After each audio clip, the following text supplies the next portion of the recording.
పహల్గాం ఉగ్రదాడికి కీలక సూత్రధారిగా భావిస్తున్న లష్కరే తోయిబా చీఫ్ హఫీజ్ సయీద్కు 4 రెట్ల భద్రత కల్పించాలని పాకిస్తాన్ ప్రభుత్వం నిర్ణయం తీసుకుంది.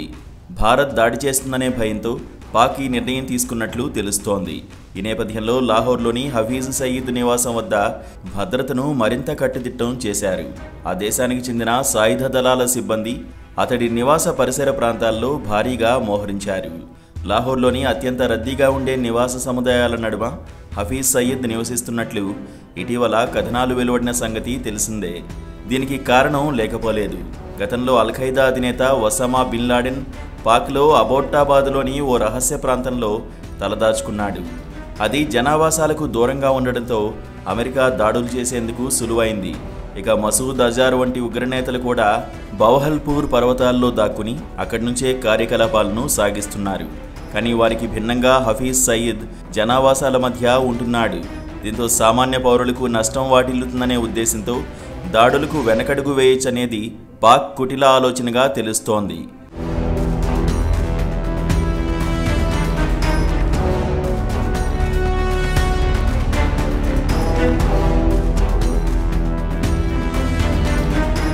ఇక హఫీజ్ సయీద్ నివసిస్తున్న ఇంటి భద్రతని పాకిస్తాన్ ఆర్మీ, ఐఎస్ఐతో పాటు లష్కరే తోయిబా కార్యకర్తలు సంయుక్తంగా చూస్తున్నట్లు సమాచారం.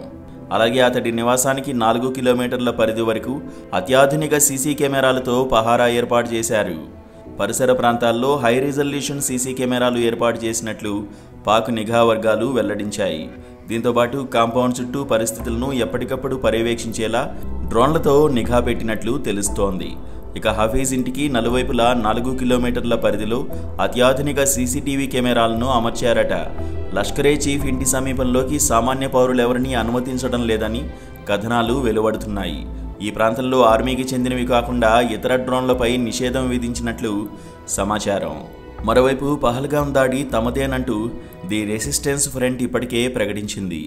ఇది లష్కరే తోయిబా అనుబంధ సంస్థ అన్న సంగతి అందరికీ తెలిసిందే. ఈ నేపథ్యంలో ఈ దాడి వెనుక హఫీజ్ సయీద్ హస్తం ఉందని భారత్ నిఘా వర్గాలు గట్టిగా విశ్వసిస్తున్నాయి. మరోవైపు హఫీజ్ సయీద్ను ప్రపంచ ఉగ్రవాదిగా ఐక్యరాజ్య సమితితో పాటు అమెరికా సైతం ప్రకటించిన సంగతి తెలిసిందే.